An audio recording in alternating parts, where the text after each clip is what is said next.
నిర్గమాకాండము 20:12.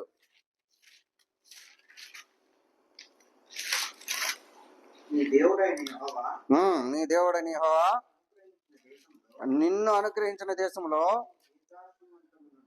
నీవు దీర్ఘాయుష్మంతుడు అగినట్లు నీ తండ్రిని నీ తల్లిని సన్మానింపము. హల్లెలూయా. ఇది ఓల్డ్ టెస్టిమెంట్ లో 10 ఆజ్ఞలలో 5వ ఆజ్ఞగా కనపడతా ఉంది. దేవుడు ఏమంటున్నాడు? తల్లిదండ్రులను విడిచిపెట్టమని చెప్పట్లేదు.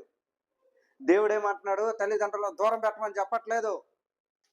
తల్లిని తండ్రిని సన్మానించి అంటున్నాడు. సన్మానించడంలో నీకు వచ్చిన బాధ ఏంటి? వాళ్ళని గౌరవించడంలో నీకు వచ్చిన ఇబ్బంది ఏంటి? దానివల్ల కూడా నువ్వు తృప్తి పొందవచ్చు కదా. దానివల్ల కూడా నీకే లాభం కదా. ఏమవుతావు అప్పుడు? నువ్వు దీర్ఘాయుష్మంతుడు అవుతావు. ఇంకో 10 సంవత్సరాలు ఎక్కువ బ్రతుకుతావు అని చెప్తా ఉన్నాడు తప్పితే నిన్ను నష్టపరిచే విషయం అయితే కాదు కదా. తల్లిని ప్రేమించడం, తల్లిని సన్మానించడము, తల్లిని గౌరవించడము అది చెడ్డ పనేమి కాదు కదా. నీచమైన పని అయితే కాదు కదా. అటువంటి పని అయితే దేవుడు ఈ రకంగా బైబిల్లో ఆ రకమైనటువంటి ఆజ్ఞను ఇనుమడింపజేసేవాడే కాదు. ఏ రకంగా ఇనుమడింపజేసాడనంటే దానికి ఉన్న విలువ లాంటిది.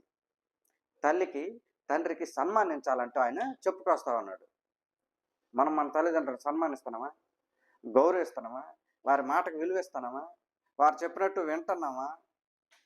ఆలోచన చేసుకోవాలి. ఈ రోజున క్రైస్తవ సమాజమే తల్లిదండ్రులు ప్రతి వారం వాక్యం ఉంటారు, కానీ తల్లిని తండ్రిని ఎలాగ చూడాలో తెలియలేని స్థితిలో ఉన్నారు.